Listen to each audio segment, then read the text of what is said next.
이슈의 궁금증을 확 뚫어주는 사이다 일침 진성호 가라사대 지금 시작합니다. 저는 디지털 조선 TV 김대용이고요. 제 옆에는 진성호 전 국회의원 나와 계십니다. 안녕하십니까? 안녕하세요. 첫 번째 주제는 이재용 국물도 없다로 잡으셨는데 이게 무슨 말씀이신가요? 일단 사진 한 장을 보시면서 설명드리겠습니다. 그 이재용 삼성전자 부회장이 신년에 스파트라이트를 받은 적이 있습니다. 그때 사진을 보시면 거의 아이돌 같습니다.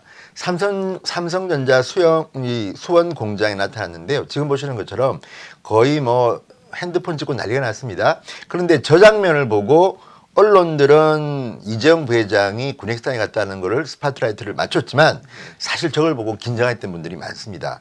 왜냐하면 자 이재용이 드디어 호텔이 아니라 군액식당에서 짬밥 먹기 시작했다. 그게 뭐겠습니까? 메시지입니다.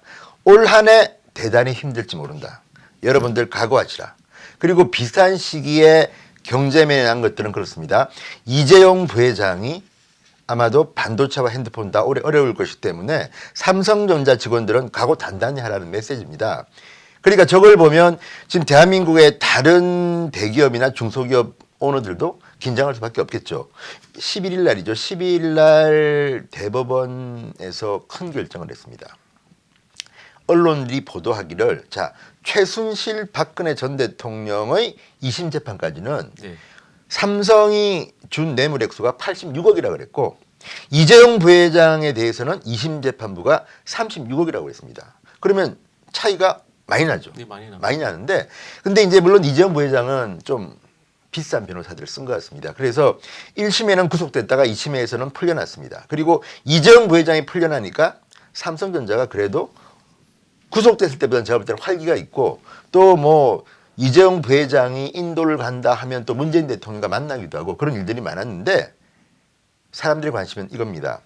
대법원이 김명수 대법원장과 12명의 대법관이 모두 참여하는 전원 합의체로 이재용 부회장 재판 심리를 맡겼다는 것은 아마도 박근혜 최순실의 뇌물 액수 86억과 이재용 부회장의 36억을 형평성을 이제 같이 하겠다는 겁니다. 그러면 결과는 둘 중에 하나겠죠. 이재용 부회장이 지금 풀려나 있지만 박근혜 최순실의 기준대로 하면 다시 구속될 수 있다. 그리고 반대로 네. 이재용 부회장의 기준으로 박근혜 최순실 씨가 간다면 조금 더 감형될 수도 있겠다. 근데 아무래도 후자에 사람들이 관심이 많은 것이고 또 하나는 이재용을 겁박하는 또 하나가 있습니다. 지금 검찰이 이거 삼바라고 하죠. 삼성 바이오로직스 분식회계 의혹을 수사 중인데 만약 여기서 분식회계가 맞다. 수사 결과. 그러면 경영권 승계에 작용을 했다는 겁니다. 그러니까 이 기업 가치를 높여서 경영권 승계를 순조롭게 했다. 그렇게 되면 이재용 부회장은 또 대법원 전원 합의체에서 불리한 입장이 됩니다. 그러니까 이런 것들을 보면 지금 이재용 부회장은 엊그제도 보니까 지금 UAE로 가서 뭐 왕세제도 만나고 굉장히 활발하게 이제 기업 활동을 하고 있습니다. 그런데 이런 것들이 자꾸만 이재용 부회장을 압박하고 하면 삼성전자가 잘할까요? 저는 얼마 전 이제 중앙일보에 장하준 케임브리지 대학 교수 인터뷰를 실었는데 이 장하준 교수는 그렇게 이야기합니다. 정시 이시 그러니까 정몽구 이제 회장 집안과 이재용 부회장 집안이 현대와 삼성 경영에서 손을 뗀다면 국민들은 하루는 즐거울 것이다. 20년 동안 고통스러울 것이다. 이게 경제라는 게 어쨌든 물론 이제 사법 정의도 중요하고 뭐 다 중요하지만 어쨌든 국민의 먹거리, 미래에 대한 어떤 경제가 중요한데 지금 돌아가는 사정들을 보면 대통령은 지금 자꾸만 대기업 총수 만나고 뭐 이런 모양들은 갖추고 있지만 실질적으로 과연 대기업의 우호적인 투자를 하고 싶게 만드는 이런 것일까지 저는 회의적입니다. 그래서 지금 이런 말씀을 드리는 것이고요. 또 하나는 그 이재용 부회장을 보면 제가 좀 딱하다는 생각이 좀 듭니다. 사실 삼성전자라는 기업은 그냥 한국의 대기업 중에 하나가 아닙니다. 그러니까 삼성전자는 좀 특수하고 또 현대차까지 두 개는 글로벌 컴퍼니 중에서도 굉장히 규모가 큰 겁니다. 특히 삼성전자는. 근데 이 삼성전자를 보는 지금 문재인 정권의 사람들의 시각 또는 문재인 대통령을 지지하는 국민들의 시각을 보면요. 지나칠 정도로 적폐청산의 대상처럼만 생각합니다. 네. 자, 그러면 삼성전자 흔들어 가지고 결과가 뭐가 되겠습니까? 저는 아까 장하준 교수 이야기했지만 네. 정말 하루는 기쁠 겁니다. 아우, 정의 실현됐다. 20년 동안 고통스러울지도 모른다는 생각이 들고요. 네. 물론 제가 뭐 삼성전자를 옹호할 생각은 별로 없습니다만 네.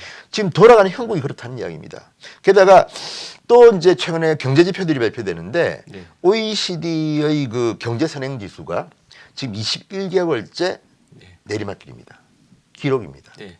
과거에 IMF 사태 직후에 20개월 간 적이 있는데 네. 1개월 더 갔습니다. 그래서 지금 OECD는 지금 대한민국의 경제가 IMF 사태 직후와 대단히 흡사하다. 그 KDI도 뭐 얼마 전에 이 보고서 낸 걸 보면 지금 한국은행이나 지금 우리 기업이 생각하는 것보다 우리 정부가 생각하는 것보다는 경제 성장률이 대단히 떨어질 것이다. 네. 이런 이제 전망들을 내놓는데 네.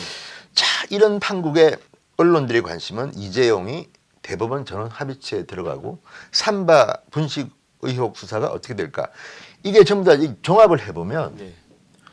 이재용은 구속될지도 모르겠다. 아. 삼성전자는 어떻게 될지 모르겠다. 네. 그리고 뭐 지금 말은 경영권이 뭐 어디 넘어갈 수도 있다. 뭐 이런 이야기들이 물론 이거는 뭐 가정이긴 네. 합니다만 이걸 듣는 많은 한국의 경제 전문가들은 악몽이라고 생각할 수 있습니다. 네. 그러니까 그 기억할지 모르지만 저는 상징적인 게 문재인 대통령이 얼마 전에 이제 대기업 총수, 중소기업 뭐 이 사장단을 부른 적이 있습니다. 네.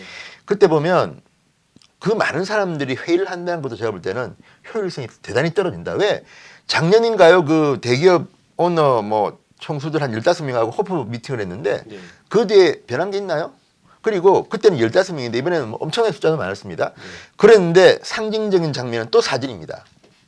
한 장의 사진 저건데요. 네. 자, 문재인 대통령이 저렇게 텀블러를 들고 대기업 총수들 저거는 이제 상대적으로 이제 골랐습니다. 그 중에서도 뭐 나름대로 뭐 이 이재용 뭐 등등 해서 이제 골랐는데 네. 저분들과 25분 동안 청와대 경내를 산책을 했다고 했는데 전날 종로구 청와대가 있는 종로구의 그 미세먼지 수치가 네. 매우 나쁜 것보다 훨씬 높았다고 합니다. 네. 저 미세먼지 속에서 텀블러 하나씩 들고 네. 대통령 따라서 산책하는 건데 저 한 장의 사진은 국민들한테 문재인 대통령께서 네. 대기업 총수들과 저렇게 청와대 경내를 산책하면서까지 소통하는구나. 이미 좋습니다. 네. 저게 과거에 이제 커피 잔 들고 청와대 참모모 조국 수석 등등과 함께 문재인 대통령이 거닐던 모습과 클로즈업 되면서 네. 올해 뭐 경제 좋아지겠네 하는 생각을 하는데 저거는요 사진을 뿌립니다. 한 장의 사진. 저 사진 때문에 그 미세먼지를 마치면서 네.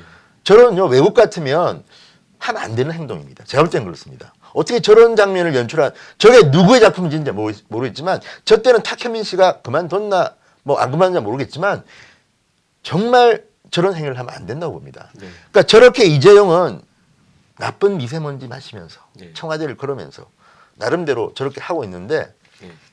다시 감옥 간다면 그리고 삼성전자가 지금 사실은 그렇게 꼭 좋다고는 할 수 없는데 네.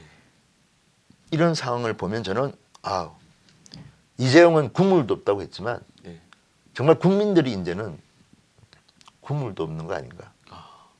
뭐 어쨌든 제가 너무 비관적인지는 모르겠지만 지금 사람들이 관심은 그겁니다. 네. 그 뭐 문재인 대통령도 훌륭하신 분이고 다 훌륭하신 분들입니다만 이재용은 경제 대통령입니다. 어쨌든. 네. 그리고 박근혜 정부에서 있었던 그 뭐 뇌물 의혹 네. 또 그전 정권까지 해서 과거의 대기업들이 정권과 어쨌든 그런 관계를 지닐 수밖에 없던 구조적 이유가 있습니다. 그런데 이번에 이런 상황들을 보면서 또 많은 국민들은 걱정합니다. 야, 또 이재용 부회장 전원 합의체에서 구속되지 않기 위해서는 또 다른 선물을 네. 청와대에 줘야 되는 거 아닌가. 이 선물이 뭔지는 모릅니다. 일자리일 수도 있고 투자일 수도 있고 또 다른 우리가 모르는 뭔가 있을지 모르겠습니다만 네. 그래서 저는 지금 우리 문재인 정부가 자꾸 지금 일자리 대통령인데도 일자리 실업자가 늘어나고 하는 판에 경제 정책을 고수한다. 네. 소득주도 성장을 고수한다. 이것부터 빨리 바꾸시지 않으면요. 안 됩니다. 그리고 이 부패도 참 문제지만 적폐청산 다 하십시오. 마음대로 하십시오. 근데 더 중요한 거는 무능한 대통령이 더 나쁜 겁니다. 국민들이 희망이 없어지게 하고 지금 보십시오. 뭐 일본 보면요. 네. 제가 작년에 놀란 게 일본은 지금 대학 졸업생들이 어쨌든 뭐 이렇게 취직 자리가 많아가지고 지금 취직 자리가 너무 많아서 지금 골라서 간다고 합니다. 그리고 네. 수치를 보면 일본 역사상 이렇게 많은 대졸자들이 취직을 한 적이 없다는 겁니다. 네. 근데 우리나라 어떻습니까 지금?